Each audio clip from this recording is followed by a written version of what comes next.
kasih Citra Berkat ya bagi siswa-siswa SMA khususnya, dan bukan khusus untuk siswa di sekolah SCK SCB saja, tapi juga kami welcome buat teman-teman dari tempat-tempat lainnya juga.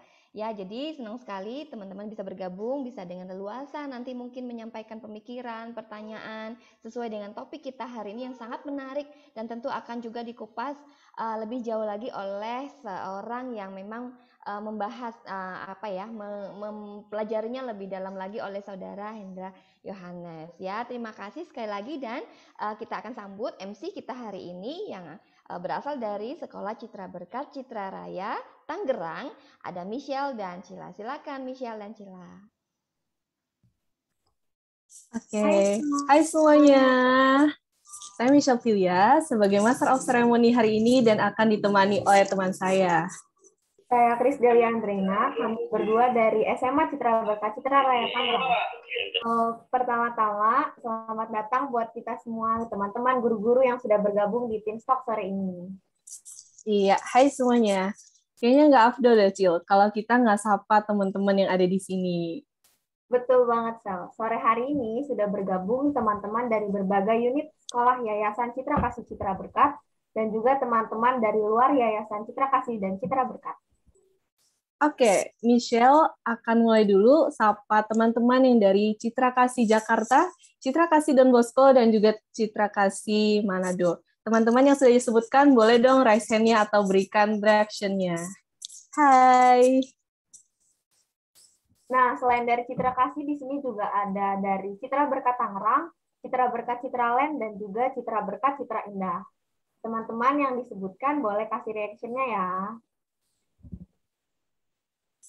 Oke, sekali lagi selamat datang semuanya dan selamat bergabung di Teamstalk kita malam hari ini. Cil, kita mau ngapain sih sekarang? Nah, kita nggak langsung ke pembahasan sel. Kita di sini mau pemanasan otak dulu, ice breaking. Kita mau ajak teman-teman buat main games di Quizizz. Oke, teman-teman bisa akses games-nya dari link atau code yang akan diberikan melalui kolom chat yang akan dibantu oleh Miss Tina.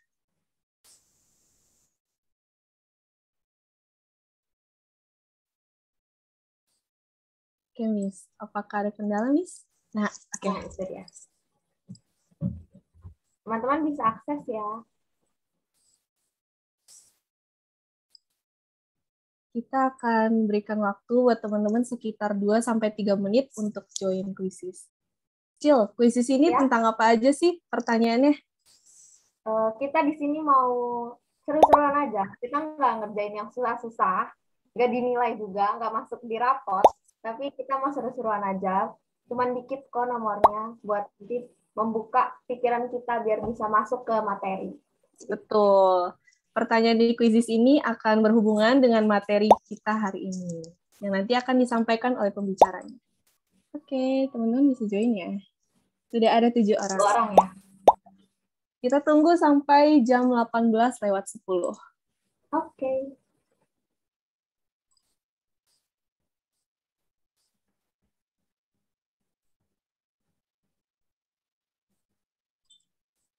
Oke, jika teman-teman ada yang mengalami kendala untuk join melalui link, bisa juga join melalui kode yang ada di situ.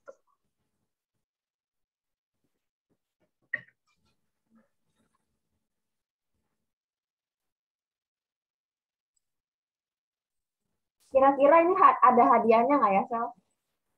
Kayaknya hadiahnya cuma pujian dari panitia deh. Apresiasi ya? Nggak apa-apa. Iya, apresiasi dari kita.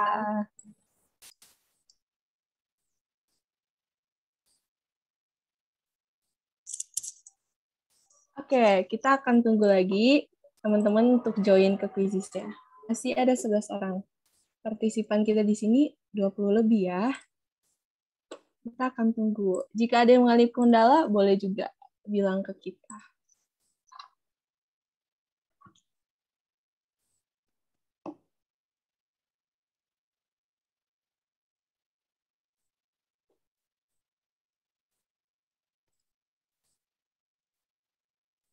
Oke. 12 orang ya, teman-teman. Ini gimana? Mau kita start atau gimana? Kita tunggu dulu, Cil. tunggu dulu kayaknya 2 menit lagi.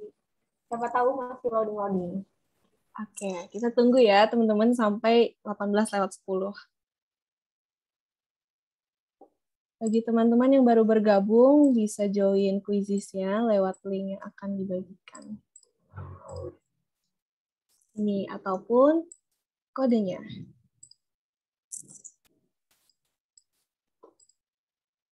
Kira-kira susah nggak, Cil, pertanyaannya? Nggak terlalu sih, Sel. Tapi mungkin butuh mikir agak keras ya. Iya, betul. Tapi Karena bisa kok. Ini nggak yang levelnya buat anak SMA. Kan di sini anak SMA semua. Bahkan ada guru-guru juga kan. iya, jadi kita bikin kuis yang sesuai ya. Iya. Teman-teman nggak usah khawatir kalau nggak bisa jawab. Karena ini nggak akan masuk nilai rapot. Iya. Nggak akan mempengaruhi. Oke, 1 menit lagi kita tunggu. 14 orang.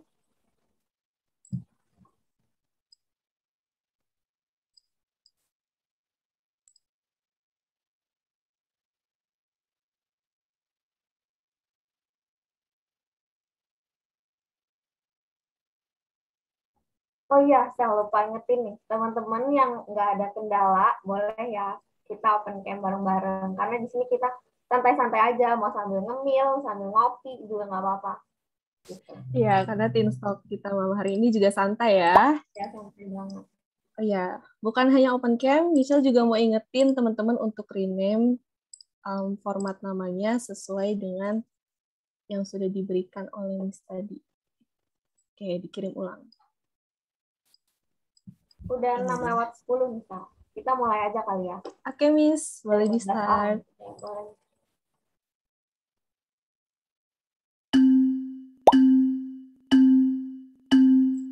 Selamat bermain.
Gamesnya sudah boleh di-end.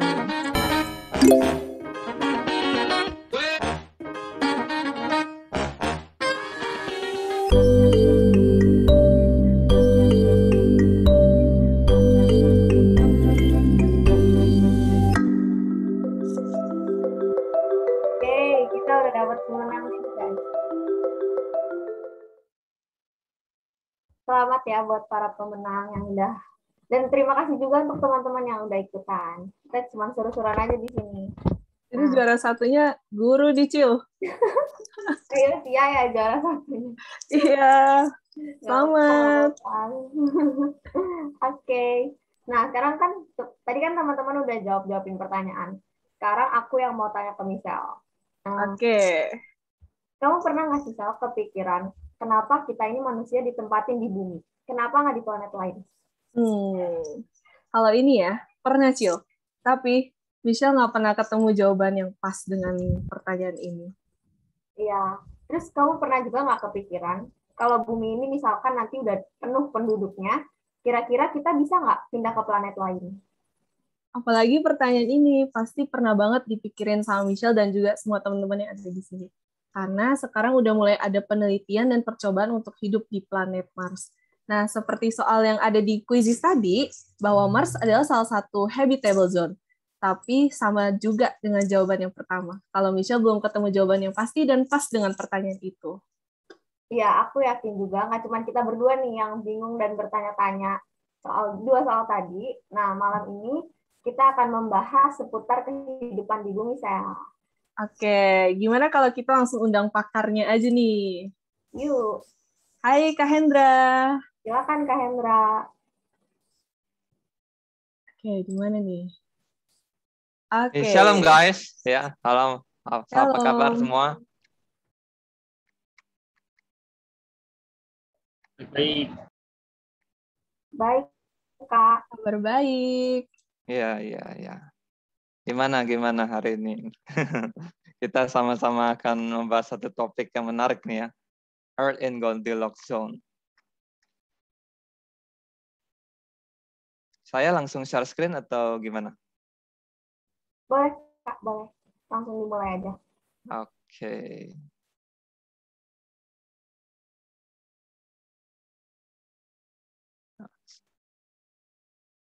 Bisa bantu konfirmasi udah kelihatan atau belum? Oke, sudah kelihatan. Oke.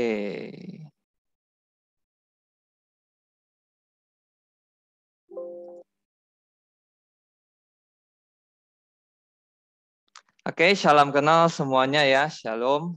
Salam sejahtera untuk kita semua. Selamat malam. Ya, sore menjelang malam ya. Perkenalkan, nama saya Hendra Yohanes. Saya dulu menyelesaikan kuliah fisika saya di FMIPA Universitas Riau. Kemudian saya sempat mengajar di sebuah national school ya dalam bidang pelajaran mathematics and science. Kemudian saya mengambil studi teologi di Seminari Alkitab Asia Tenggara Malang. Dan hari ini diberikan kesempatan, diundang untuk menyampaikan satu materi ya, berbicara tentang Earth in Goldilocks Zone, atau bumi di zona layak huni. Nah, saya akan memulai dengan pertanyaan ini untuk teman-teman ya. Pernah nggak kita berpikir kenapa bumi ada pada susunan planet seperti di tata surya ini? Mungkin bisa minta teman-teman ya, ada nggak yang bisa mention urutan planet nih dari yang paling dekat dengan matahari sampai ke yang paling jauh? Silahkan, mungkin bisa coba isi di kolom live chat kali ya. Ya, ayo teman-teman dijawab.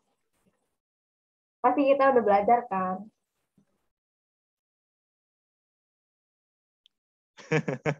Ada yang jawabannya takdir dari Bapak Yosia.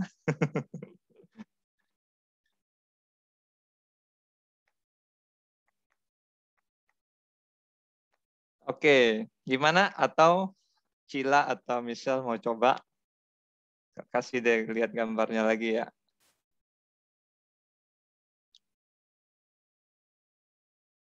Itu ada yang jawab, Kak. Merkurius, Venus, Bumi, Mars, Jupiter, Saturnus, Uranus, dan Neptunus.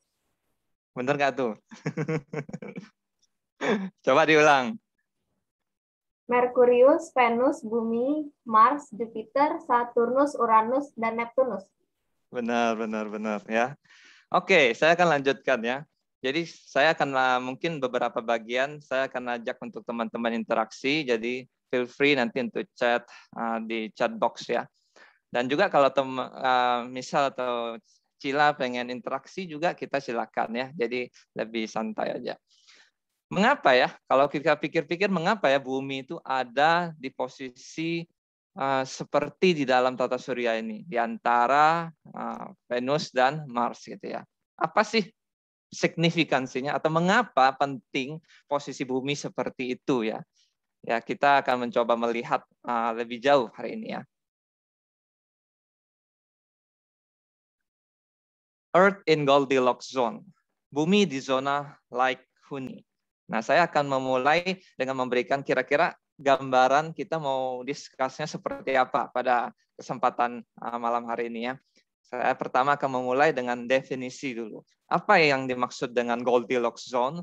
Apa itu definisi dari zona Goldilocks? Kemudian saya akan masuk kepada parameter-parameter apa yang dimiliki bumi sehingga dia disebut sebagai sebuah planet yang ada di zona like huni. Nanti kita masuk ke Q&A, pertanyaan. Teman-teman bisa melemparkan pertanyaan seputar topik ini. Dan nanti kita akan terakhir tutup dengan further thoughts.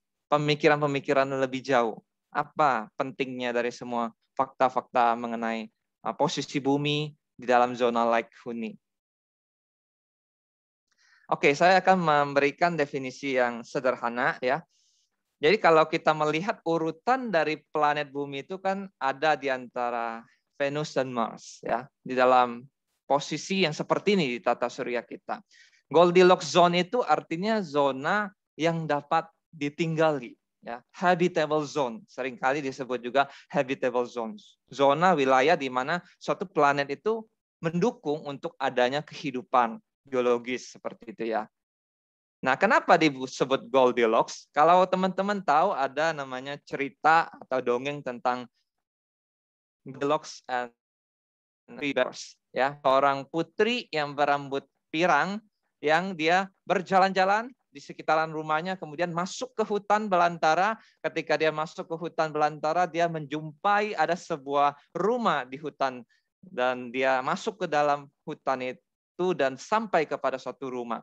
Ketika dia masuk ke dalam rumah itu, dia melihat ada meja yang besar, kemudian di situ ada 3 mangkok bubur gitu ya, ada 3 mangkok bubur, ada yang kecil, sedang, besar. Dia mulai menghampiri ke meja itu dan dia mencoba mencicip dari mangkok bubur yang besar itu ya. Kemudian ketika dia cicip, waduh, panas banget sampai lidahnya terbakar.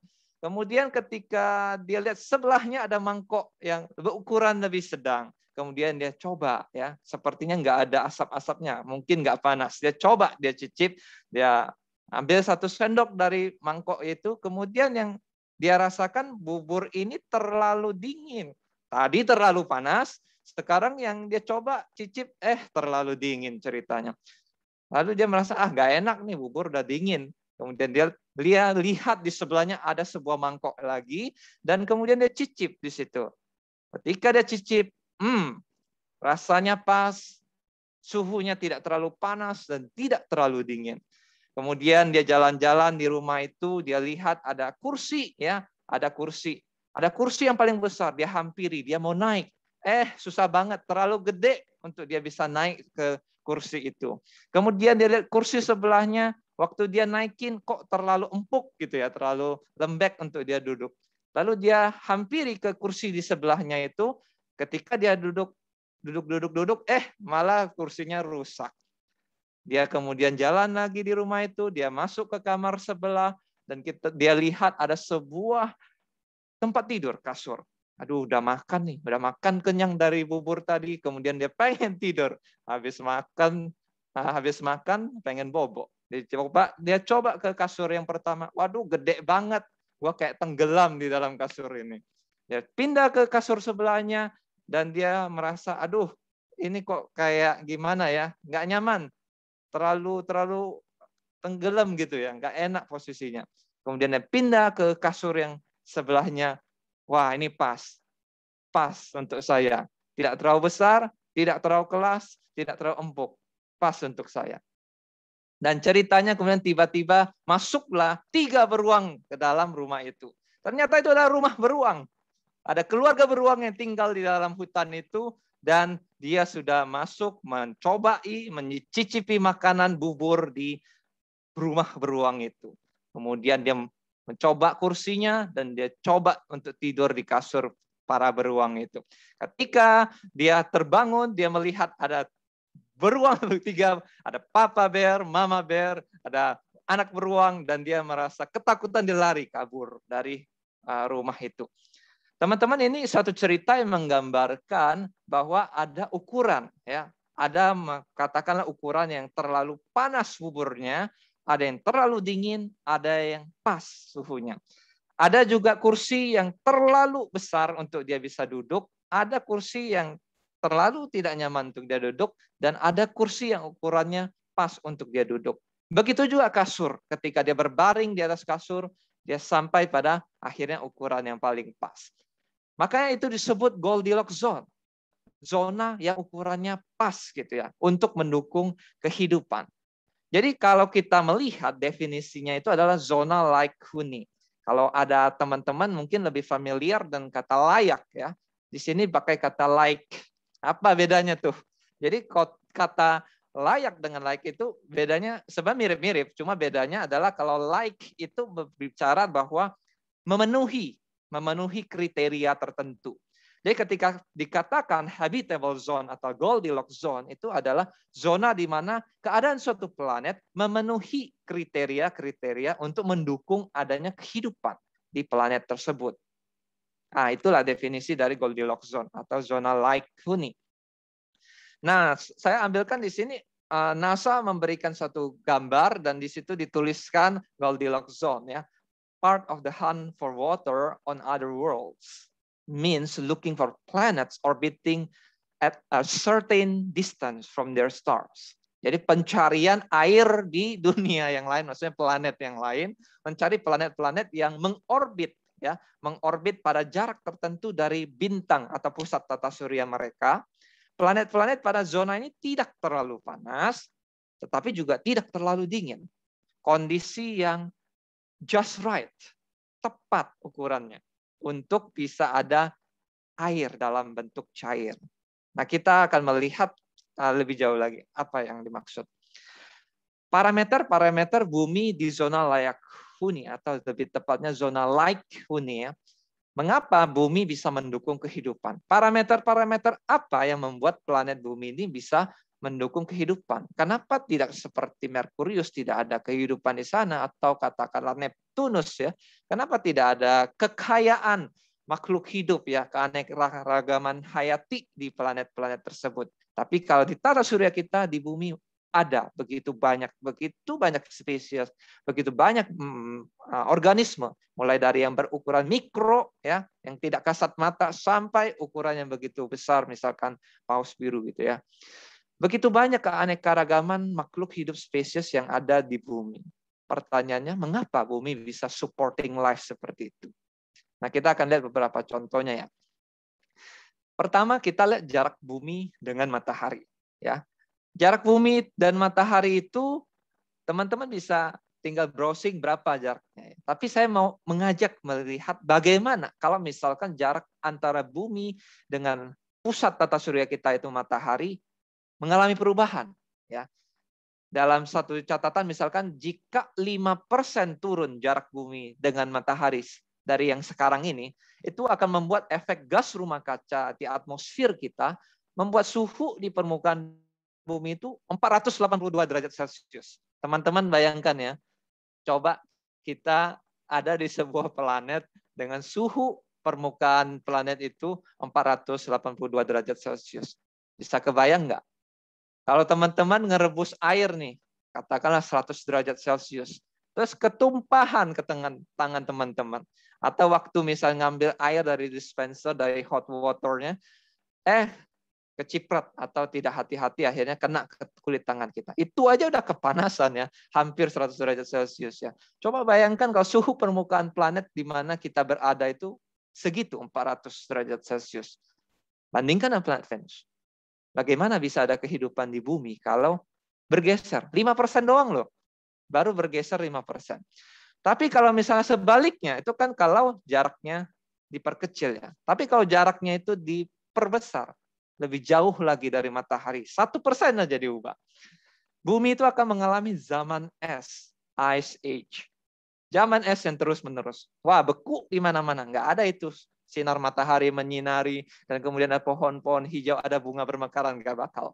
Yang ada adalah bumi di mana zaman es lestari terus-menerus. Gitu ya. Parameter kedua, kita lihat contohnya adalah ukuran bumi. Bagaimana dengan ukuran bumi?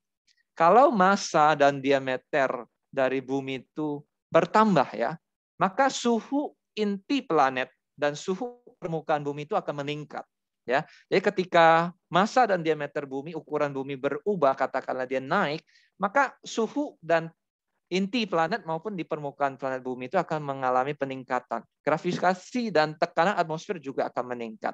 Sehingga gas berbahaya yang ringan seperti metana dan amonia itu akan terperangkap di bumi dengan jumlah yang lebih banyak. Dan itu berbahaya.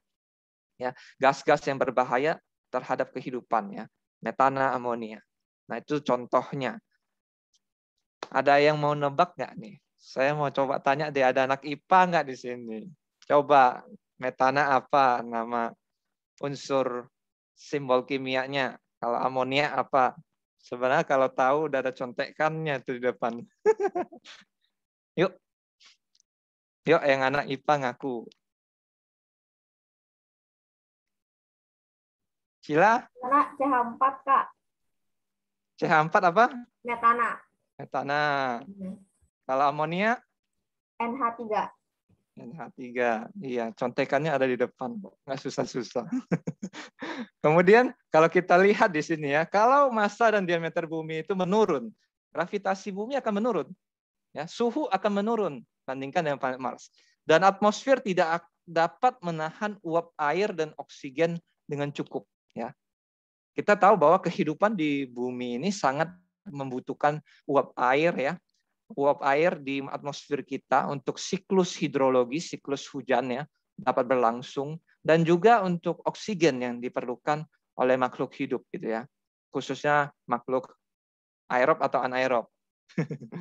Ya, makhluk hidup membutuhkan oksigen ya. Jadi contoh di sini saya perlihatkan di sini kalau kita perhatikan katakanlah berat molekulernya. Nah, ini masuk ke kimia kita nih ya. Ada yang mau nebak nggak berat molekulernya CH4 itu berapa? NH3 berapa? Coba isi di kolom chat.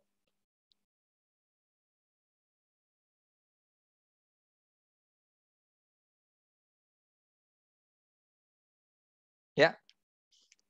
NH3 berapa? CH4 berapa?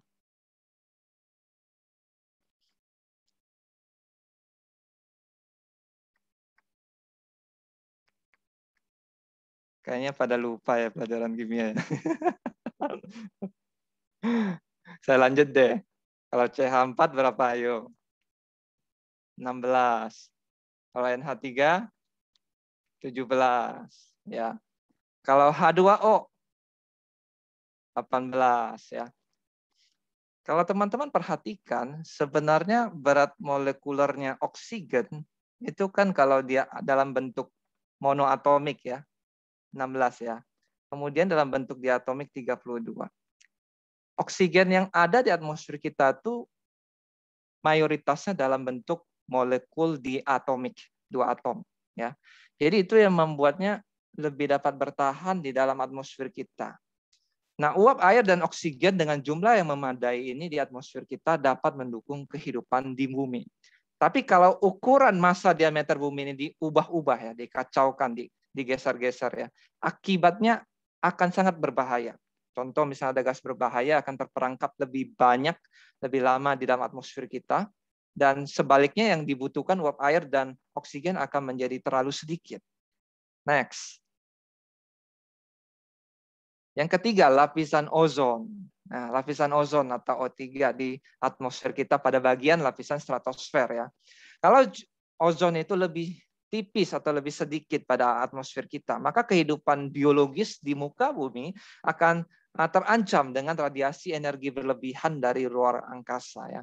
Jadi begitu banyak gelombang radiasi yang berasal dari luar angkasa yang akan masuk ke bumi, tetapi kalau ozon ini tidak memadai, tidak cukup, maka akan mengancam keberadaan makhluk hidup biologis di muka bumi.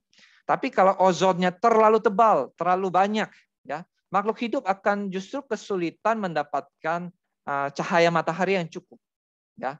Akan kekurangan cahaya matahari yang diperlukan untuk fotosintesis dan sintesis vitamin D. Jadi kita melihat bahkan ukuran dari ozon itu sangat mempengaruhi kehidupan di muka bumi. Terlalu banyak akan kesulitan bagi radiasi cahaya matahari untuk menunjang kehidupan di muka bumi. Tapi kalau ozonnya terlalu sedikit, berbahaya juga. Nanti terlalu banyak radiasi elektromagnetik yang akan menerpa atau melanda muka bumi ya. Keempat, medan magnet bumi. Nah, apa sih? Pernah nggak kebayang medan magnet bumi itu gunanya apa ya? Kalau kita lihat ukuran magnet, misalnya magnet tapal kuda ya, atau magnet apa, ada utara selatan, itu kan magnet ukuran kecil ya. Tapi sebenarnya planet kita, planet bumi ini juga punya medan magnet. Bayangkan dia menjadi sebuah magnet yang berukuran begitu besar ya. Ada medan magnet yang berada di sekitaran planet bumi ini. Nah, apa sih fungsinya? Fungsinya itu adalah untuk melindungi melindungi bumi dengan menolak partikel-partikel bermuatan dari angin surya atau solar wind sehingga tidak merusak atmosfer bumi.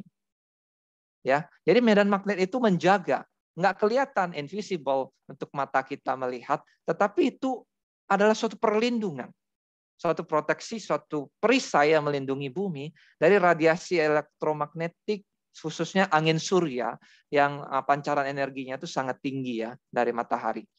Ketika masuk ke bumi ada sesuatu peristiwa yang terjadi, ada fenomena alam yang contohnya akan kita lihat ya. Saya minta untuk videonya diputar, ada sebuah video.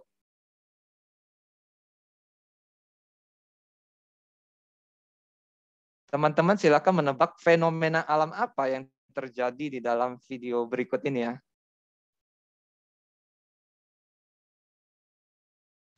Video yang itu ya, Hendra? Iya. Yang saya... Oke.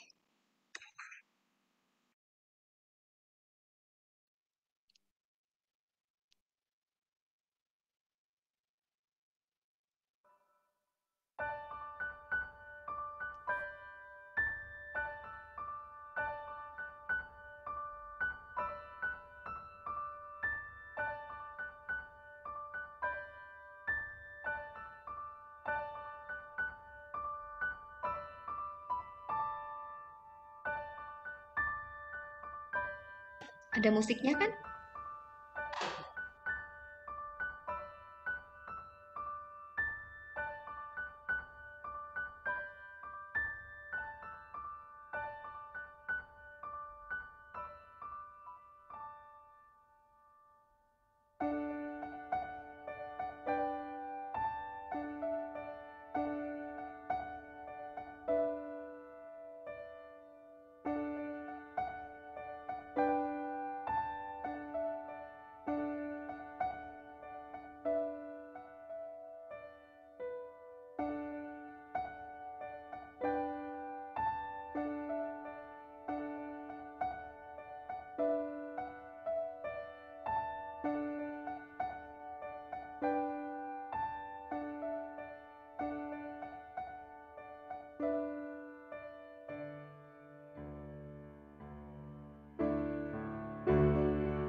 Oke, Cila bisa bantu? Iya Kak, ini di sini ada yang jawab aurora, aurora borealis. Itu ada 2 jawaban.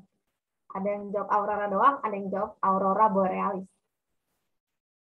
Oke, benar ya jawabannya. Saya mau tanya, kalau Michelle lihat tadi fenomena alam tadi, apa responnya? Saya nggak nanya namanya. Menurut Gorgeous. keren ya. Iya, cantik, indah, keren. Iya. Kalau Cila gimana? Keren juga Kak, cantik. Jarang, nggak pernah sih malah ngeliat kayak gitu. Iya. Fenomena alam yang indah sih, bagus.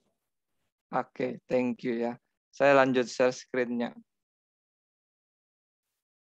Jadi teman-teman melihat ya, itu adalah satu fenomena alam yang disebut aurora atau aurora borealis ya. Itu seringkali disebut juga northern lights, cahaya di utara. Jadi fenomena aurora itu adalah fenomena alam yang terjadi di kawasan kutub. Itu adalah sebenarnya apa? Sebenarnya itu adalah bentuk perlindungan dari medan magnet bumi terhadap pancaran atau radiasi dari angin surya.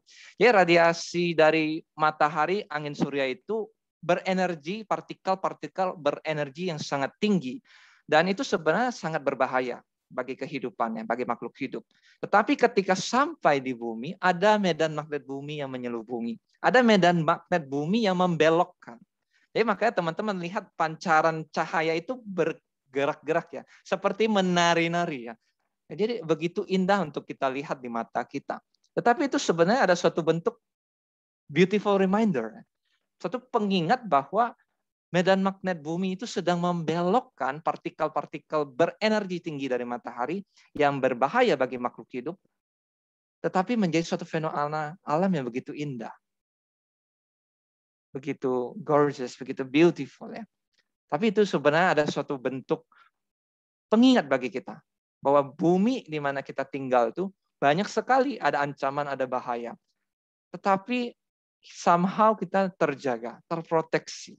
Dalam hal ini, cara fisika itu adalah medan magnet bumi ya, yang menjaganya. Selain itu, kalau kita lihat, apalagi manfaat dari medan magnet bumi? Teman-teman tahu ya, ada binatang-binatang yang bermigrasi atau menavigasi, menentukan pergerakannya dengan menggunakan medan magnet bumi. Katakanlah burung atau lebah madu. Jadi medan magnet bumi itu menjadi suatu penentu arah bagi binatang yang bermigrasi. Nah, itu bahasa kerennya kalau di biologi disebut magnetoreception. Jadi mereka menangkap sinyal dari medan magnet bumi dan itu menolong mereka menjadi kompas atau menavigasi arah mereka untuk bermigrasi. Ya. Contoh lebah madu, merpati, lumba-lumba, tuna, dan lain sebagainya. Kura-kura sebagian juga ketika bermigrasi juga menggunakan medan magnet bumi ini. Nah kita lihat parameter yang lain, laju rotasi bumi ya. Jadi bumi itu kan berputar pada porosnya dengan durasi 24 jam. Dan siang dan malam yang terjadi di planet bumi itu karena bumi berputar ya, berrotasi ya. Nah, jika rotasi bumi, perputaran bumi ini lebih lambat, akibatnya akan ada durasi siang yang lebih panjang. Tanaman bisa kelamaan terpapar cahaya matahari secara berlebihan. Atau durasi malam yang terlalu panjang. Atau sebaliknya tanaman bisa jadi terlalu membeku, terlalu dingin suhunya. Sebaliknya, kalau rotasi bumi itu lebih cepat, akan ada perubahan iklim yang sangat drastis, nggak stabil. Iklim akan menjadi begitu mudah berubah-ubah ya, akan sulit sekali untuk memungkinkan kehidupan berlangsung dengan baik gitu ya. Akan terjadi perubahan iklim secara drastis. Contohnya kalau misalkan area tropis akan lebih panas lagi daripada hari ini. Atau area kutub akan lebih dingin lagi daripada yang hari ini. Itu kalau rotasi bumi lebih cepat gitu ya. Nah, kita akan melihat bagaimana kan bumi kan punya satu satelit ya, satelit alami yaitu bulan. Nah, ukuran dari bulan itu dengan tepat menyeimbangkan ukuran bumi. Bumi itu punya kemiringan terhadap sumbu rotasinya itu 23,5 derajat. Dan itu mempertahankan rotasi bumi pada waktu 24 jam per hari itu ya. Dia bumi menyelesaikan rotasi bumi pada durasi 24 jam itu.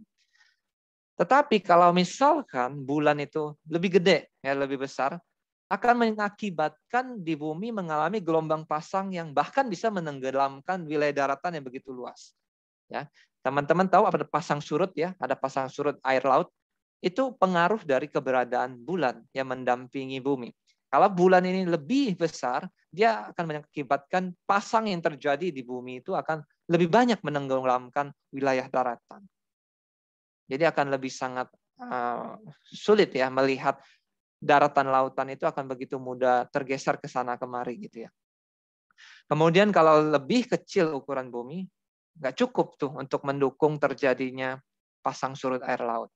Sementara ada proses-proses siklus kehidupan berhubungan dengan katakanlah biota laut ya, khususnya di kawasan pesisir itu sangat bergantung dengan pasang surut air laut yang teratur sesuai waktunya. Contoh lain kulit bumi, parameter yang lain ya. Jadi kulit bumi itu kurang lebih katakanlah dengan ketebalan 100 km itu. Kalau misalkan kulit bumi ini tebalnya bertambah 20 kaki ya, bertambah 20 kaki, unsur-unsur logam di dalam kulit bumi ini akan mengikat oksigen bebas di atmosfer sehingga tidak mendukung kehidupan. Akan terlalu sedikit oksigen bebas yang diperlukan di atmosfer gitu ya. Sementara kalau sebaliknya kulit bumi itu terlalu tipis, aktivitas seismik vulkanik, maksudnya aktivitas kegempaan berhubungan dengan pergeseran lempeng tektonik bumi dan juga aktivitas gempa dan juga gunung meletus ya, aktivitas berhubungan dengan gunung berapi, itu akan menjadi sangat rentan, sangat fragile gitu ya. Karena kalau terlalu tipis akan terlalu banyak dinamika yang terjadi, bahkan ya kita melihat kondisi negara-negara yang ada di kawasan yang rawan secara kegempaan itu akan kesulitan ya. Perlu membuat struktur-struktur bangunan yang bisa mengakomodasi atau menyesuaikan dengan aktivitas kegempaan. Kalau misalkan kulit bumi lebih tipis dari yang hari ini, maka aktivitasnya akan lebih parah lagi, lebih frequent, lebih sering lagi, dan lebih rentan lagi untuk terjadi. Nah, kita sampai kepada air. Without water, there is no life. Ya, air menjadi simbol dari kehidupan ya. Dan kenapa? Karena memang air itu sangat diperlukan oleh makhluk hidup ya. Air sangat diperlukan oleh makhluk hidup. Bisa dikatakan air itu basic building block ya. Unit dasar untuk terbangunnya kehidupan di sebuah planet gitu ya. Maka ketika NASA atau katakanlah orang-orang saintis mencari keberadaan planet-planet yang bisa mendukung kehidupan, pasti salah satu yang sangat diperhatikan adalah keberadaan air.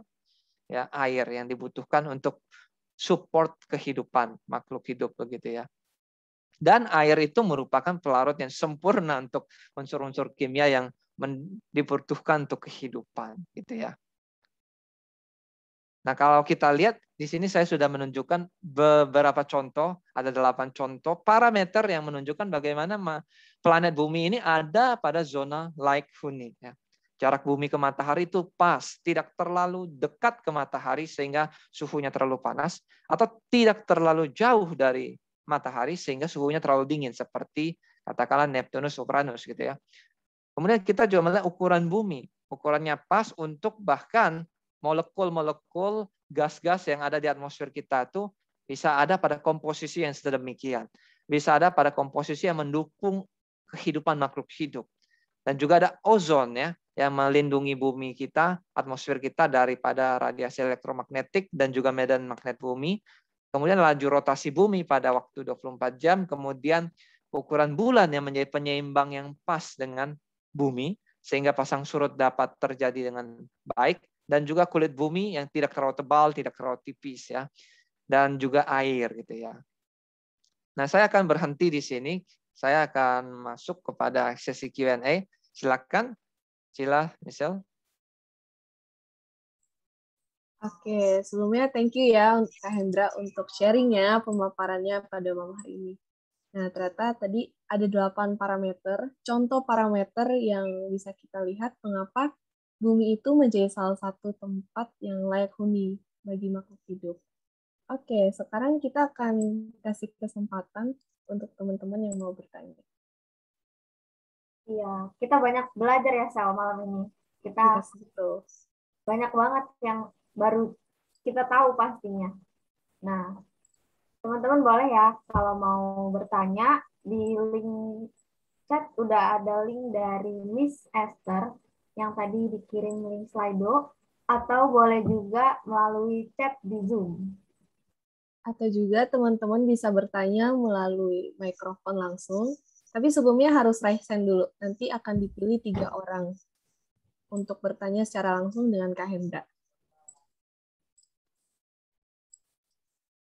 Iya, mungkin sebelum teman-teman yang bertanya nih, aku boleh bertanya dulu ya Kak. Aku punya pertanyaan.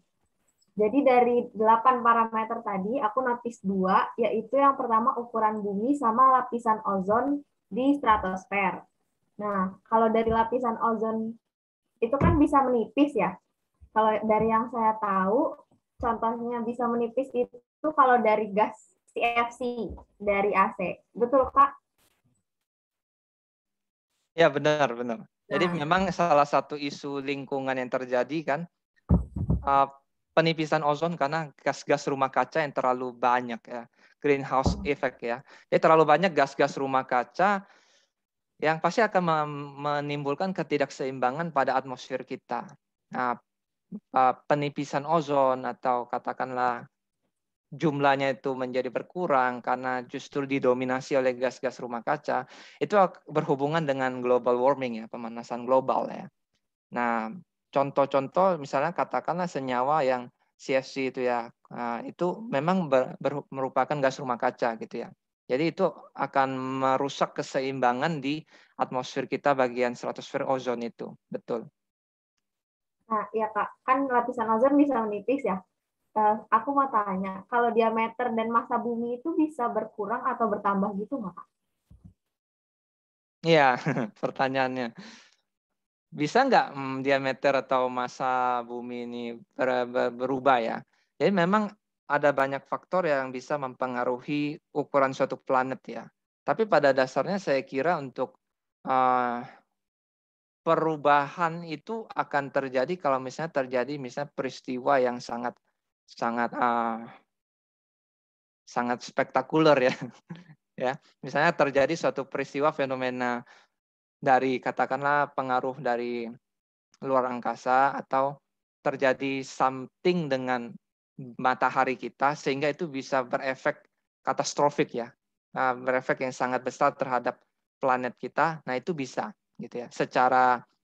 Secara hipotetikal ya, hipotesis bisa itu terjadi. Kalau misalkan kenapa? Karena kan matahari kita, pusat tata surya kita ini adalah sumber energi di tata surya kita ya. Kalau contoh ya, misalnya kita kasih contoh. Kalau terjadi solar wind atau angin surya ya, itu bisa berefek sampai ke bumi kan. Nah, contohnya adalah misalkan kalau dia berefeknya terlalu lebih besar daripada biasanya, kan mengganggu cara kerjanya satelit kita.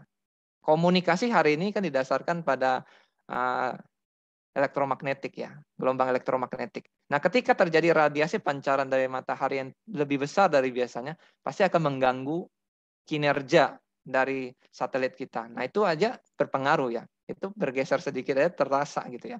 Tapi kalau misalkan terjadi pancaran lebih besar dari misalkan matahari atau terjadi fenomena alam dari katakanlah objek langit yang lain, nah itu bisa terjadi perubahan.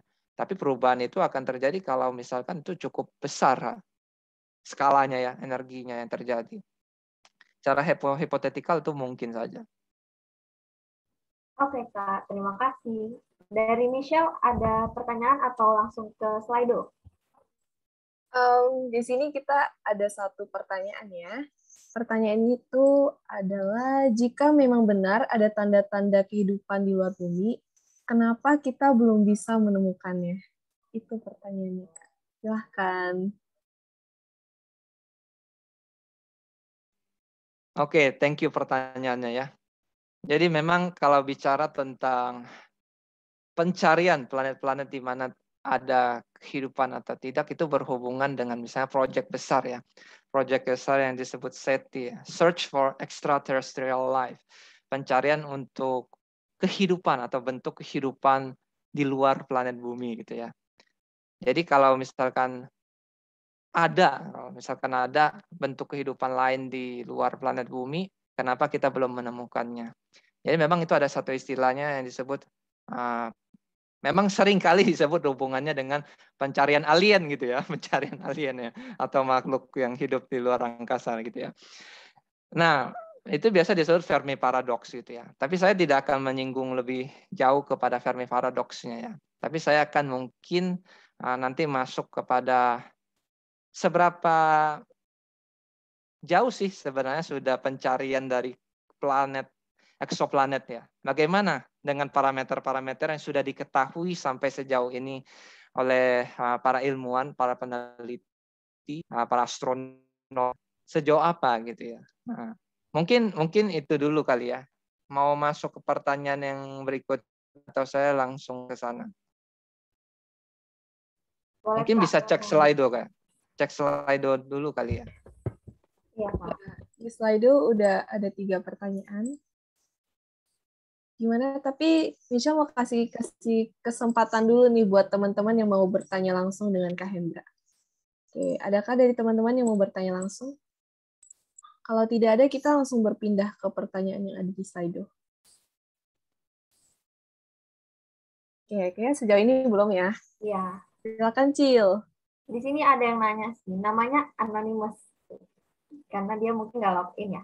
Dia bilang, halo Kak, apa ada wilayah like huni lain selain bumi?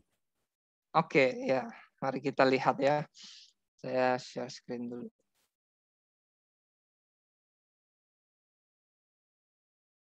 Nah, itu pertanyaan. Apakah ada Goldilocks zone di tata surya lainnya ya? Karena pengetahuan astronomi hari ini menunjukkan bahwa ternyata bukan hanya ada tata surya di mana bumi ini berada. Tata surya kita ada di dalam galaksi Bima Sakti Milky Way. Dan begitu banyak ada galaksi-galaksi yang lain. Dan di dalam satu galaksi itu bisa banyak tata surya. Dan tentu di dalam tata surya itu ada banyak planet ya. Ini pertanyaannya menarik, apakah ada Goldilocks zone di tata surya lainnya?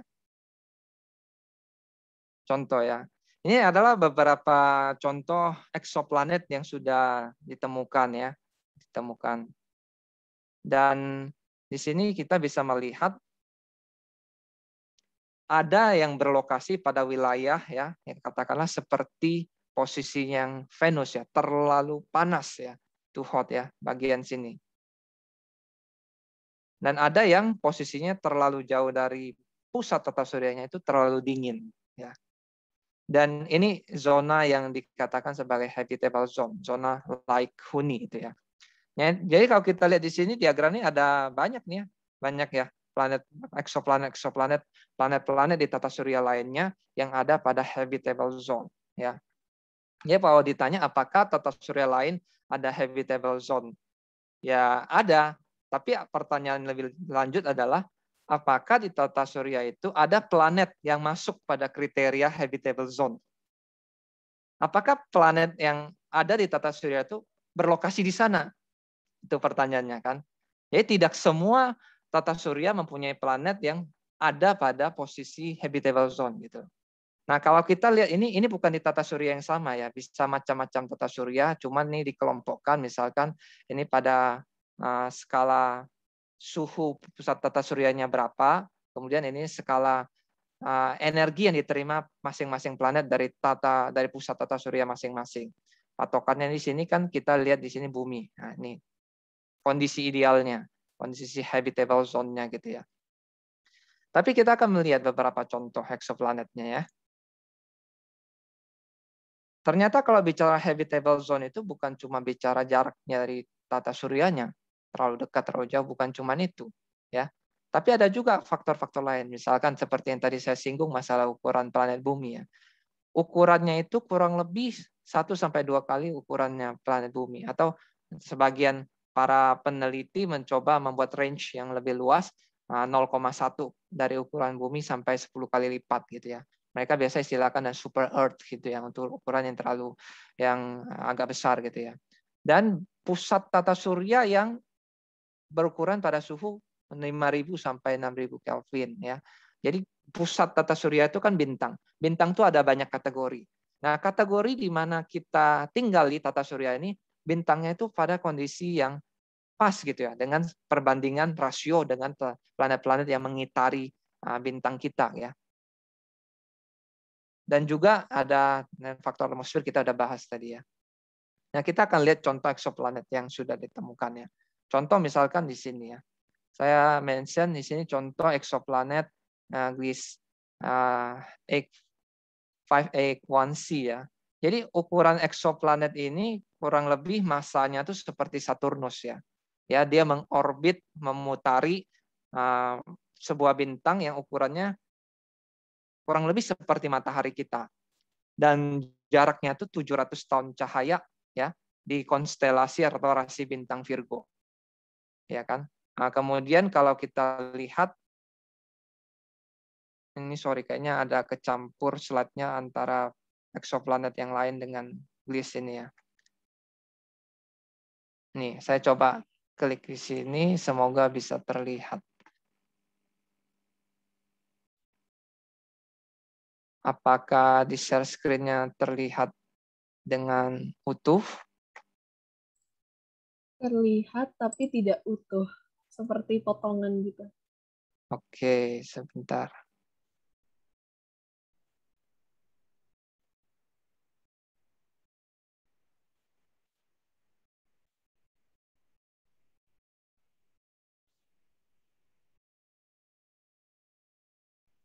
Saya stop share dulu, saya coba gini.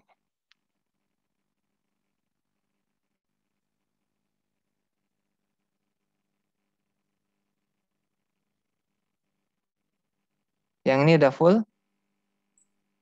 Oke, sudah. Belum full. Sebentar. Baru setengah. Oke.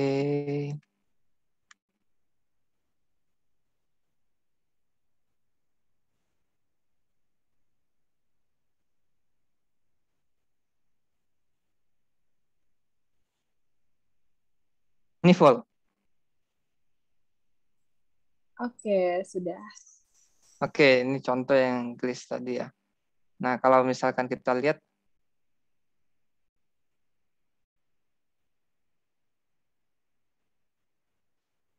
ya, star-nya. Nah, ini pusat tata suryanya, mataharinya. Nah, sistem tata surya ini kita lihat di sini ya. Yang habitable zone-nya yang ini, yang cincin ini. Nah, Gliese yang tadi itu ada di sini. Ya, berarti dia tidak berada di habitable zone. Ya. Ini contoh simulasinya. Jaraknya 21, yang ini 21 tahun cahaya dari bumi. Share. Saya kembali ke PowerPoint.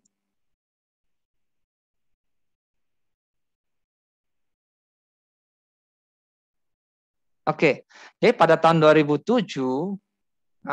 para ilmuwan itu berpikir bahwa planet ini bisa mendukung atau menjadi host dari kehidupan ya.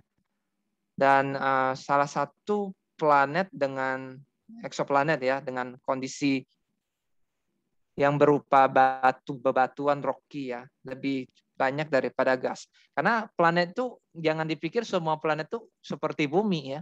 Ada planet yang sebenarnya dominannya itu adalah gas.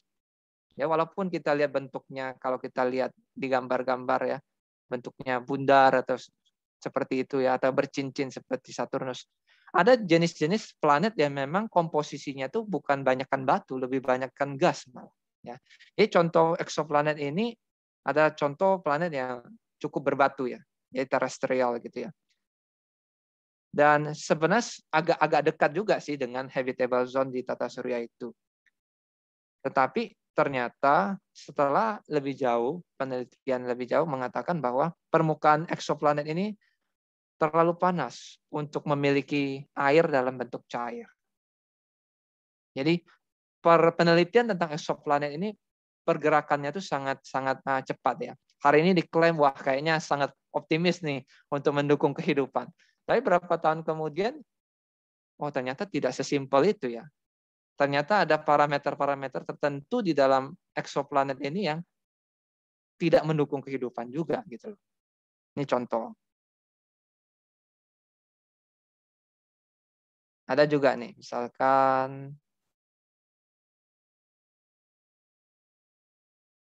Kepler nih. Kita coba share.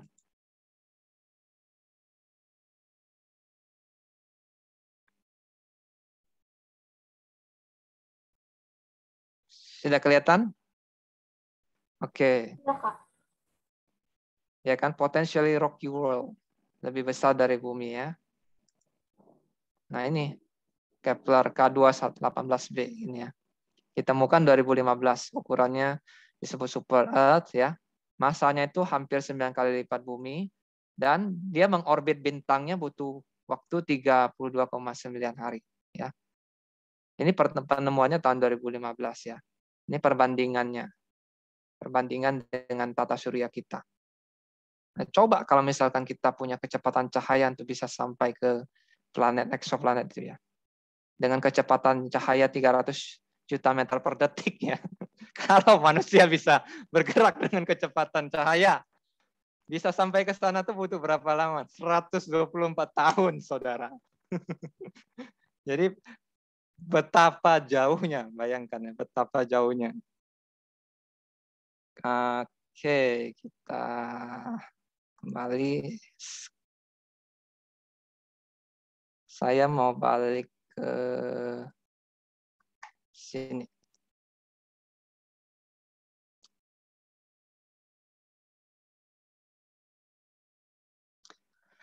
Jadi pada tahun 2015 ditemukan eksoplanet ini ya, dan dia mengorbit bintang kerdil merah ya, yang lebih dingin kalau dibandingkan dengan matahari kita ya.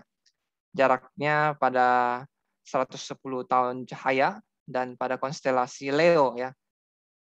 Dan ketika ditemukan ini rasanya begitu promising ya, kayak begitu menjanjikan. Kayaknya astronom mengklaim bahwa sepertinya bakal ketemu nih air di eksoplanet dengan eksoplanet K218b ini ya. Tetapi ketika ditelisik lebih jauh ya, beberapa saintis berkomentar ya, ada masalah mengenai bicara apakah eksoplanet ini dapat layak huni ya. Salah satu isunya adalah ukuran planet ini ya. Ukurannya itu kan hampir 3 kali lipat dari planet bumi, begitu besar. Jadi dia sangat masif ya.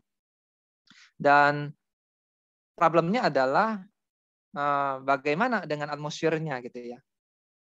Atmosfernya ini lebih mirip kepada Neptunus, atmosfer Neptunus daripada atmosfer bumi ya. Jadi atmosfer di eksoplanet ini diduga lebih banyak kaya hidrogen, bukan oksigen ya, kaya hidrogen, dan temperatur tekanannya itu semakin meningkat ketika kita masuk kepada permukaan eksoplanet ini ya. Jadi ketika sampai pada permukaan yang berbatu itu, pada permukaan tanahnya katakanlah di eksoplanet itu, tekanannya itu 1000 kali lipat daripada tekanan di muka bumi. Teman-teman bayangkan ya, kalau misalkan satu kaleng soda itu diberikan tekanan yang sangat tinggi, dia tidak akan bertahan, dia pasti akan meledak gitu ya. Dan bayangkan eksoplanet ini walaupun katakanlah, wah dia seperti parameternya kayaknya begitu mirip bumi ya, hampir ukurannya 3 kali lipatnya bumi, dan bintangnya ya nggak terlalu jauh berbeda dengan ukuran bintangnya di planet bumi ya, di tata surya kita. Tapi problem yang terjadi seperti ini. Jadi tekanan permukaan planet itu begitu tinggi. Tidak mendukung untuk kehidupan seperti di bumi ya. Jadi atmosfernya bermasalah, tekanan di permukaan planet itu juga bermasalah gitu ya. Nah, kondisi-kondisi ini adalah bad news. Kabar buruk untuk bisa memungkinkan terjadinya pembentukan senyawa-senyawa kompleks ya. Katakanlah misalnya kehidupan di bumi itu kan berbasis pada asam nukleat ya, DNA ya. Molekul DNA itu tidak bisa terbentuk pada tekanan yang begitu tinggi, pada suhu yang sedemikian. Ya, jadi butuh kondisi yang just right, butuh kondisi yang sangat pas supaya bisa ada terjadi kehidupan di suatu planet gitu ya. Begitu. Ada sih banyak eksoplanet yang sudah ditemukan. Saya kasih contoh aja beberapa sampel dari planet yang sudah ditemukan itu ya.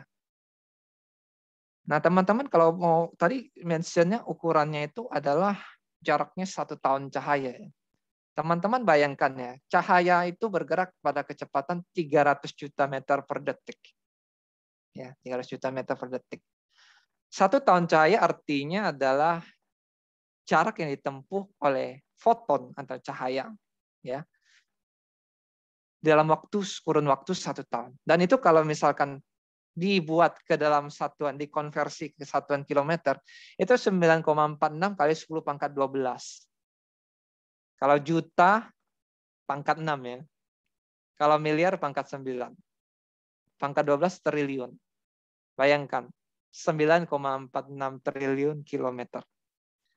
Jadi, untuk teknologi hari ini, kita belum mungkin untuk mencapai jarak sejauh itu, bahkan dengan kecepatan cahaya butuh waktu yang lebih panjang daripada usia hidup manusia pada umumnya. Begitu. Saya lanjut kali ya dengan pertanyaan lain, silakan. Oke, thank you Kak. Kita ke next question ya. Halo Kak, surga itu fisik atau tidak? Apakah memungkinkan bahwa surga yang menjadi tujuan orang percaya berada di salah satu planet di suatu tempat? Itu pertanyaannya. Silakan. Thank you buat pertanyaannya. Saya lihat pertanyaannya ingatnya SpongeBob. Imajinasi, keluar pelanginya.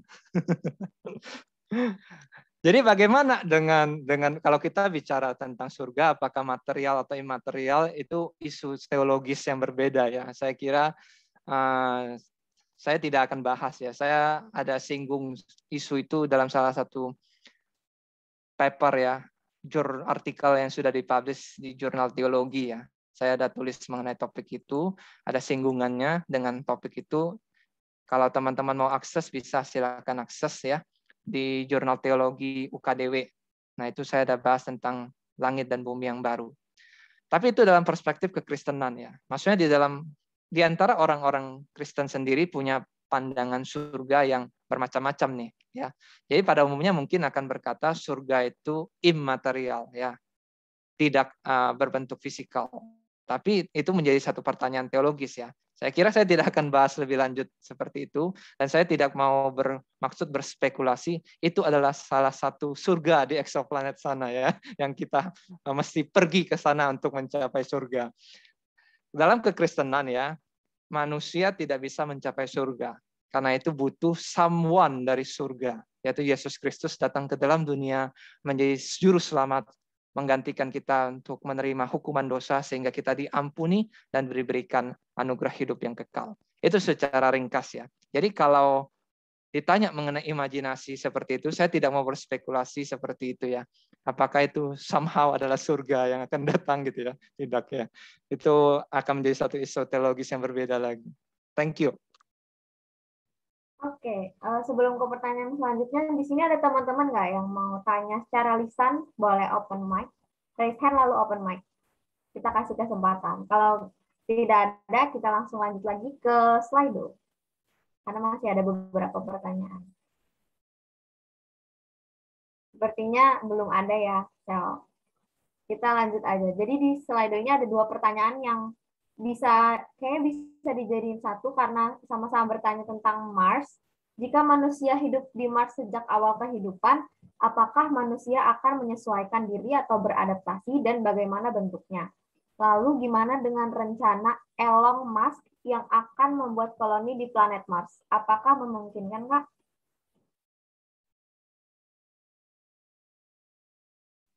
Oke, thank you untuk pertanyaannya. Jadi beberapa dekade terakhir, dunia sains dan teknologi itu sangat-sangat sangat heboh dengan namanya SETI, pencarian extraterrestrial life, atau juga NASA juga sangat punya project misalnya Mars Rover ya, bagaimana meneliti kondisi di planet Mars. Tentu ada yang aspirasi ingin gimana kalau misalnya kita buat koloni di planet Mars gitu ya. Pastinya memang ukuran Mars dan kondisi-kondisi yang ada tidak berbeda terlalu jauh dibandingkan bumi dengan planet-planet katakan yang lebih jauh, misalkan Neptunus gitu ya, atau Saturnus ya. Tetapi untuk membuat katakanlah koloni kehidupan di planet Mars itu banyak sekali yang harus di-adjust ya. Teman-teman kalau bisa bayangkan itu perlu buat katakanlah atmosfer yang memadai. Ya, atmosfer yang mendukung untuk supaya manusia bisa bernafas tentunya ya. Tanaman bisa bernafas ya, bisa berfotosintesis, bisa ada siklus kehidupan dari tanaman dan lain sebagainya, makhluk hidup lainnya. Dan itu untuk membuatnya itu bukan perkara mudah, bukan? Ya kan? Suhunya, tekanan udaranya, unsur-unsur hara yang dibutuhkan tanaman supaya bisa berfotosintesis ya. Itu perlu menduplikasi atau mereplikasi atau mengimitasi yang ada di bumi, ya kan? Kalau bicara proyek itu bisa dikerjakan atau tidak, ya tentu kalau ada budgetnya, ada orang yang mengerjakannya, ada teknologi yang sampai ke sana bisa, ya tentu bisa dikerjakan ya. Tetapi cost-nya pasti besar gitu ya, dan itu betul-betul memang membutuhkan eksperimen ya katakan. Siapa yang mau jadi kelinci percobaannya? Pasti yang dikirim juga binatang-binatang yang lain ya. Terlebih dahulu sebelum manusianya sendiri yang ditempatkan pada kondisi kehidupan. Maksudnya kalau teman-teman melihat untuk membuat koloni Mars itu begitu ribet ya. Begitu ribet ya. Banyak hal yang harus dipersiapkan, banyak hal harus dipertimbangkan. Dan sampai hari ini kita ngomong ya, belum berhasil ya.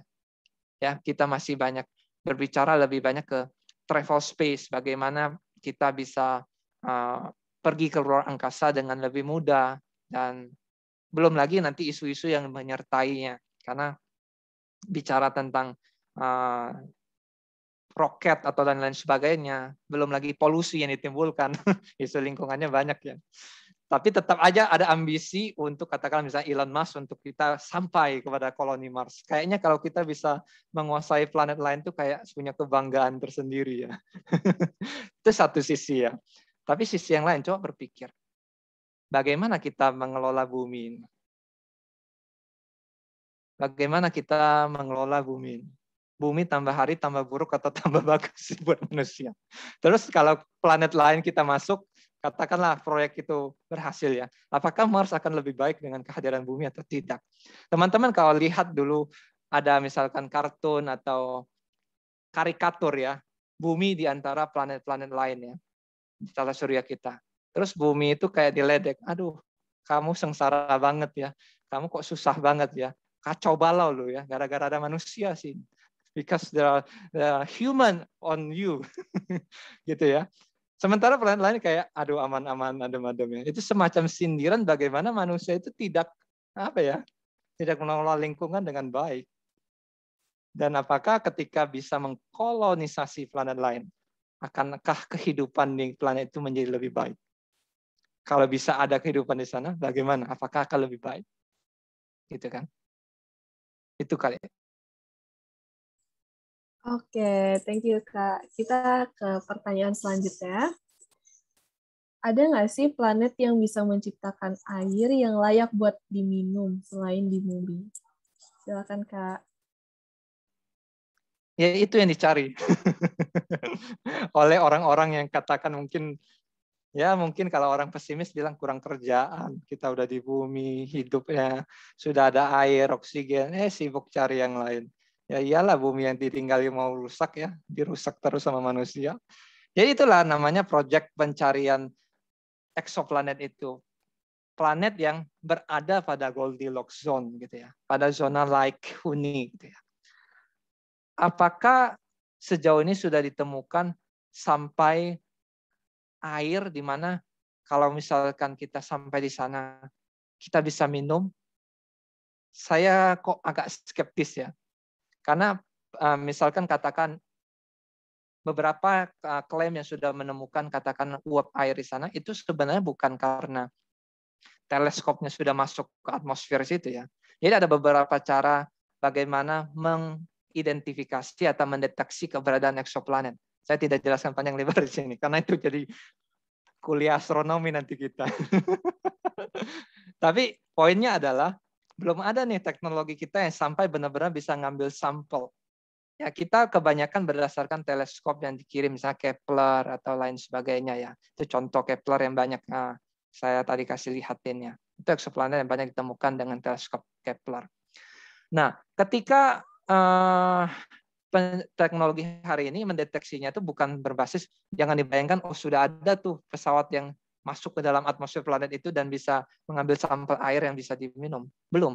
Hari ini teknologi belum sampai sejauh itu ya. Kita hanya bisa melihat dari jarak jauh dengan teleskop. Melihat dari jarak jauh ya. Makanya penelitian mengenai eksoplanet ini akan terus berkembang ya. Ada anggapan oh misalnya eksoplanet apa gitu sudah ditemukan uap air. Tapi setelah ditelisik lebih lanjut, uap air yang seperti apa? Apakah uap air yang sama dengan seperti yang di bumi? Gitu loh. Jadi banyak hal yang tidak diketahui. Banyak hal yang masih menjadi pertanyaan. Banyak hal yang masih perlu diteliti lebih lanjut. Jadi belum ada jawaban final untuk segala pertanyaan mengenai dunia eksoplanet di luar sana ya. Bahkan di antara ilmuwan-ilmuwan itu bisa, peneliti itu bisa silang pendapat, bisa saling mengcounter. Kamu ini terlalu optimis membaca itu. Tunggu dulu, harus perhatikan parameter ini, parameter itu. Nah, itu dunia risetnya astronomi berkembang seperti itu ya. Oke, thank you Kak. Keren-keren banget ya pertanyaannya. Di sini ada satu lagi pertanyaan. Oh ya, sebelumnya teman-teman ada nggak nih yang mau open mic? Kita kasih kesempatan lagi. Kalau nggak ada, kita lanjut ke satu pertanyaan lagi.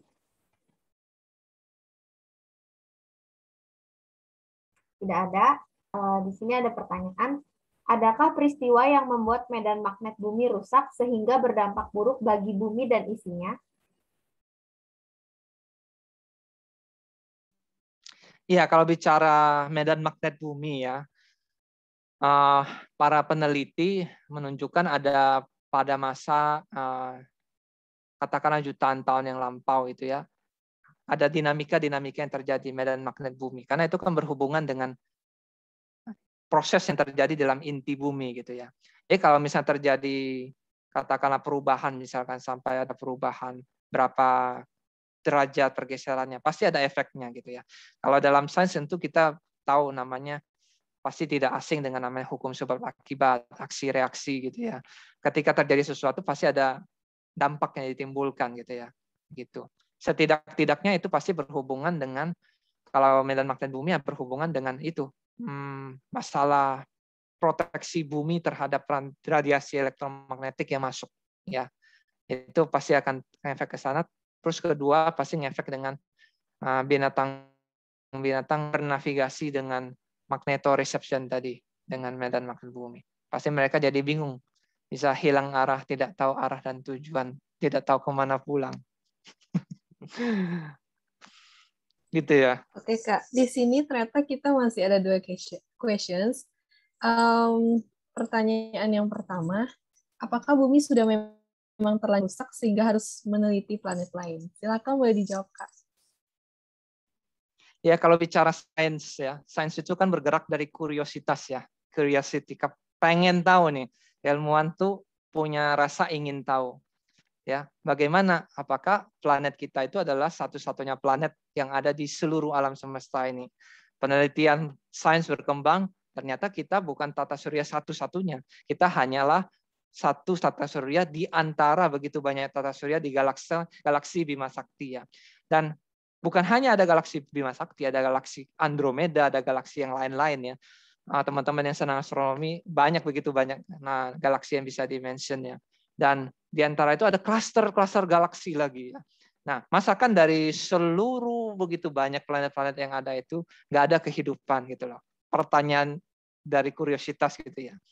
Nah, ternyata setelah dari motivasi itulah pengen cari tahu kan. Ya, apakah ada gitu ya. Ya. Kemudian setelah sekian tahun ya mulai dari tahun 89 pencarian eksoplanet sampai hari ini, kita tuh kayak, saya katakan mungkin bahasanya di PHP-in ya. Jadi misalnya ditemukan eksoplanet ini, kayaknya wah mirip banget sama bumi nih. Wah, posisinya bagus banget nih, di habitable zone nih ya posisinya. Tapi diteliti, tekanan permukaannya terlalu tinggi kayak tadi saya contohin ya. Suhunya ini, begini begitu. Jadi tidak mudah ya, maksudnya menemukan eksoplanet yang betul-betul mendukung kehidupan. Bahkan eksoplanet yang menjanjikan uap air saja tidak cukup. Makanya tadi saya kasih list, katakan ada 8 list tadi, bukan cuma air, banyak hal. Ukuran planet itu, ukuran tata suryanya, jaraknya, gravitasinya, tekanan udaranya, atmosfernya bagaimana, bisa nggak mendukung untuk makhluk hidup. Bisa katakan tumbuhan berfotosintesis dan lain sebagainya. Banyak. Jadi nggak sesimpel yang mungkin kebanyakan, udah ketemu eksoplanet, wah kita bisa migrasi ke sana. Tidak semudah itu, Ferguson. Begitu. Apakah salah dengan kuriositas? Saya kira itu nggak salah ya. Tapi ada orang yang mungkin overconfidence ya. Wah, kita bisa migrasi koloni. Mars saja belum nyampe itu, belum kesampaian gitu. Mau ke eksoplanet.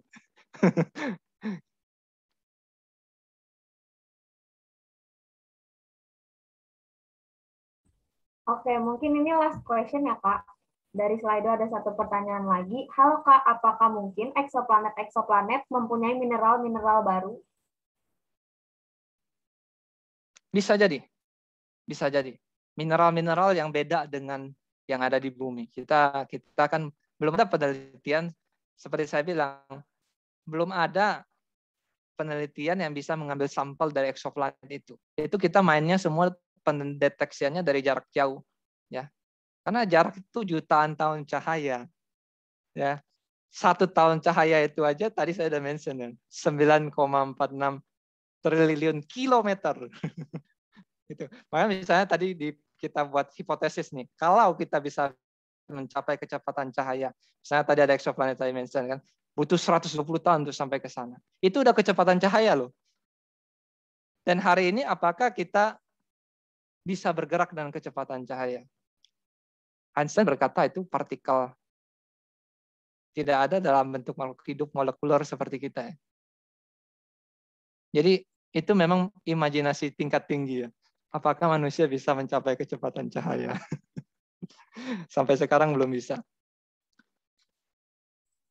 Oke, thank you Kak Thank you, untuk Kak. jawaban yang sudah dikasih. Thank you juga buat semua teman-teman yang sudah bertanya melalui Slido. Kita mau dengerin dulu nih satu closing statement dari Kak Hendra. Silakan Kak, singkat saja. Iya nih, saya mau kasih further thoughts ya. Tapi kayaknya nggak singkat juga ya. Sebentar.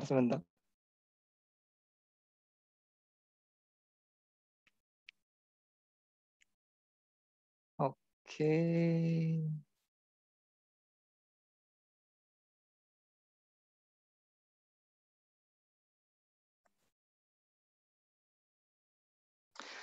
What do these facts signify? Kita udah melihat banyak hal ya mengenai parameter-parameter di mana bumi itu memungkinkan ada kehidupan di planet bumi ini.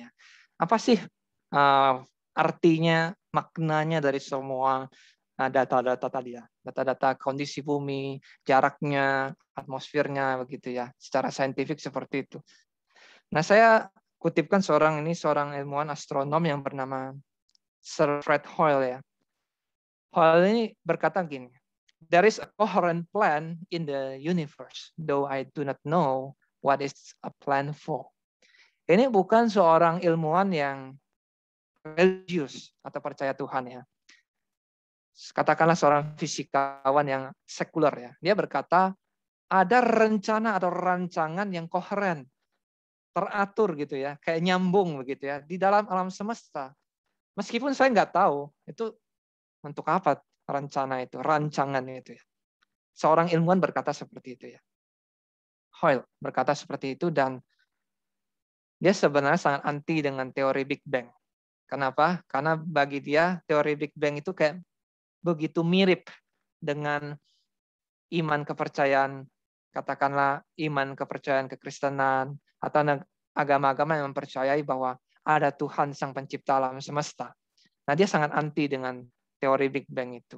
Tapi orang yang anti dengan teori Big Bang ini, yang khawatir kalau orang percaya Big Bang, berarti ada permulaan. Ciptaan, alam ciptaan, ada permulaan. Berarti ada penciptanya dong. Jadi dia tidak suka dengan idenya Big Bang gitu ya.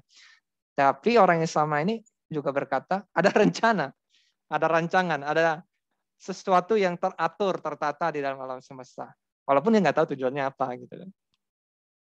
Nah, saya kutipkan juga di sini, dia seorang yang dulu juga kuliah di fisika dan matematika, dan dia juga belajar teologi dan filsafat.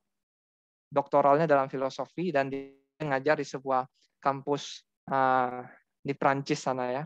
Dan dia mengatakan keteraturan yang mirip dengan hukum atau bagaimana natural fenomena alam semesta itu dapat dimodelkan ya.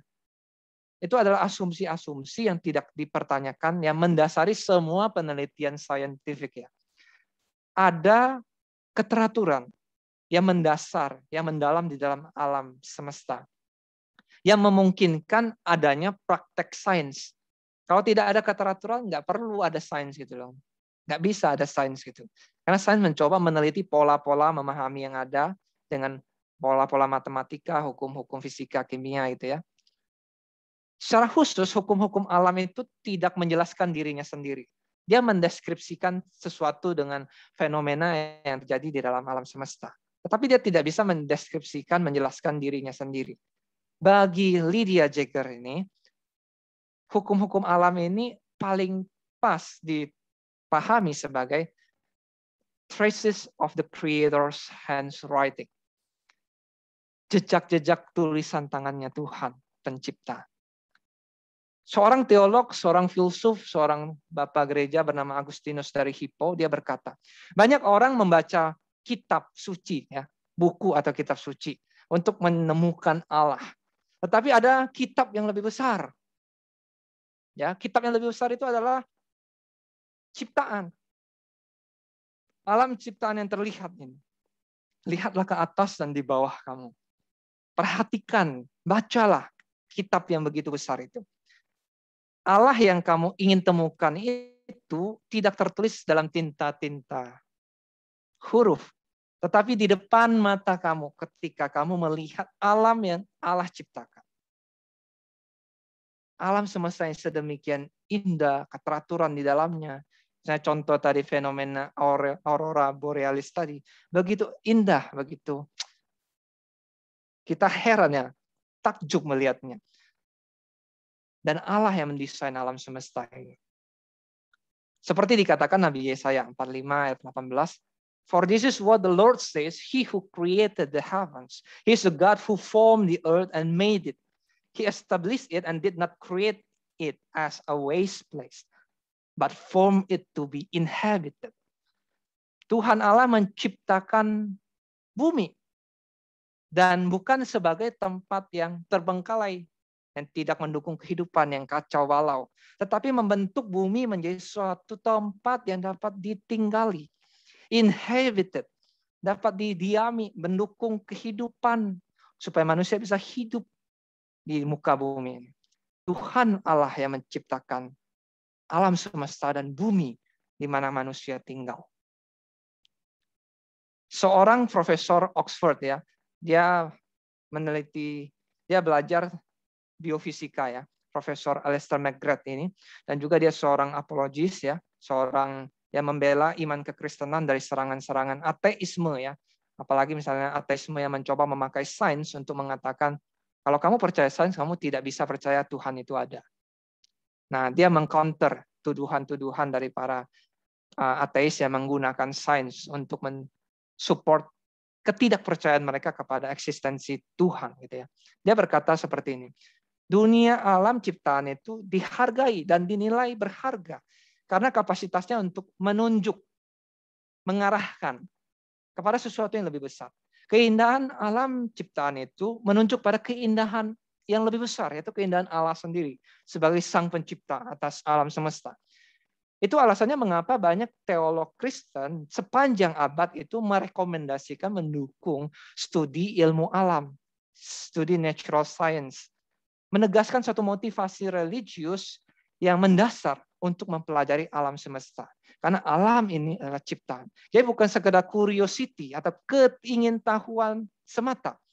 Tapi karena ketika seseorang belajar alam ciptaan, seseorang itu akan dibawa kepada ketakjuban yang lebih dalam lagi. Wonder.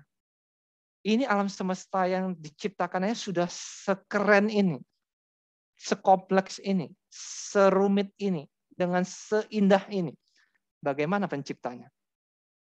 Jadi ada motivasi dari seorang yang percaya ketika dia mempelajari alam semesta, motivasi yang saya kira deeper dari sekedar kuriositas semata.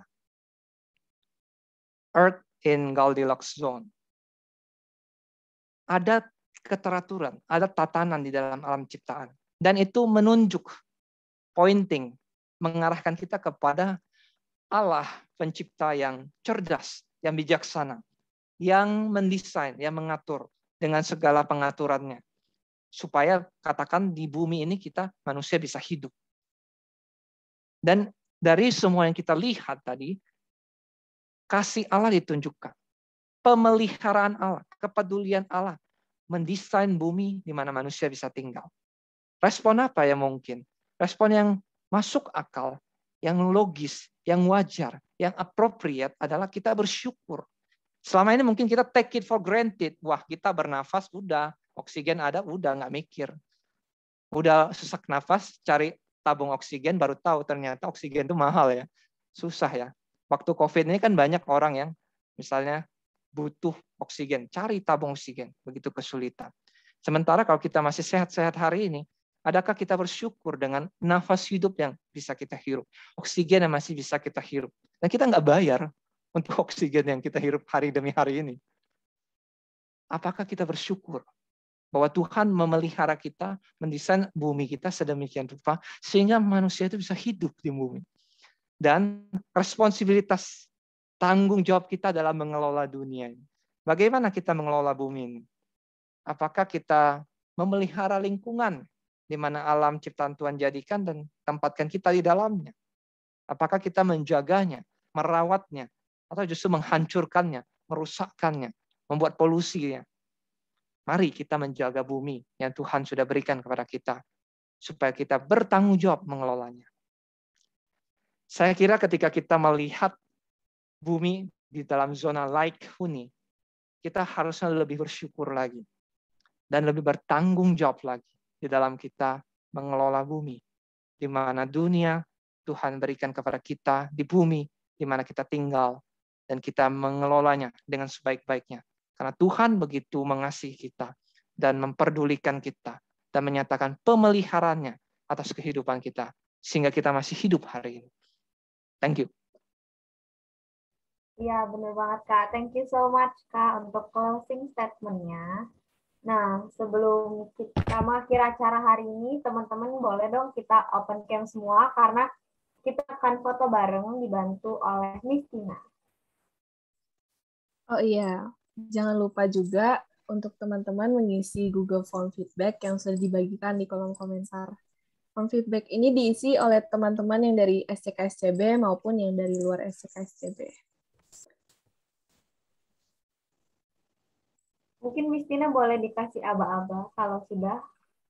Ya, baik. Ini ada 2 halaman. Yang halaman pertama dulu. Sedangkan saya hitung ya, 1, 2, 3. Ya, ketahuan deh.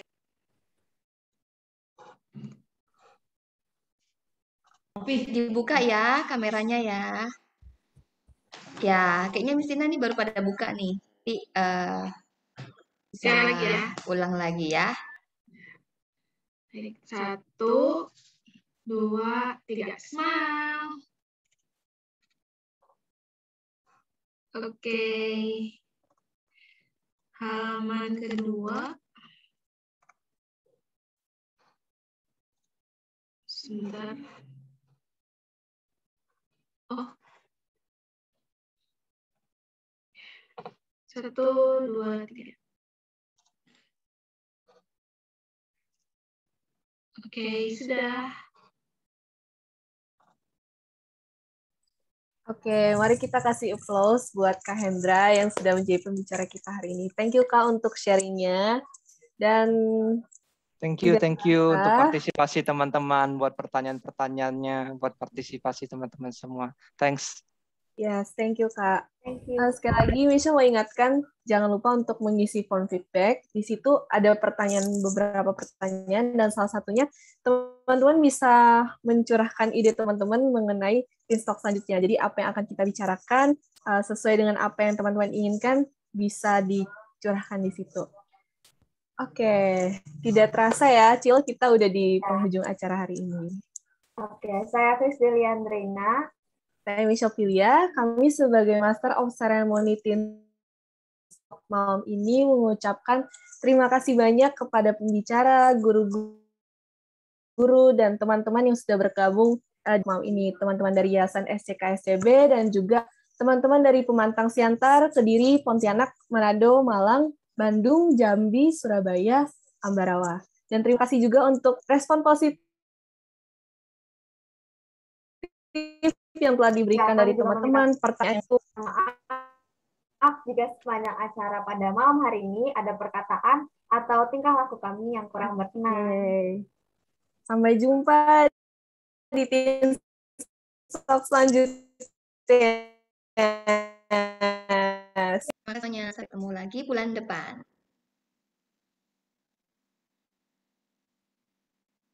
Istina bisa jadikan Sir Yusuf co-host?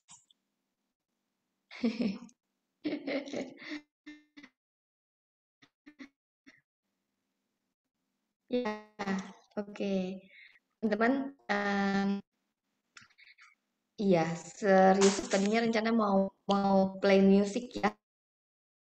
Karena tadi pindah device dan belum jadi co-host, jadi nggak bisa pindah musik. Nggak bisa play Thank musik. you, Merlin. Dari Stila Merlin. Salah satu siswa kami di Tangerang. Okay. Bye, Merlin. Ya, thank you. Ini ada Sir Yao Ming dari Kalam Kudus Jakarta juga bergabung dengan kita. Terima kasih Sir sudah bergabung sama-sama. Ya, mungkin recordingnya kita bisa tutup dulu ya, Miss Tina ya.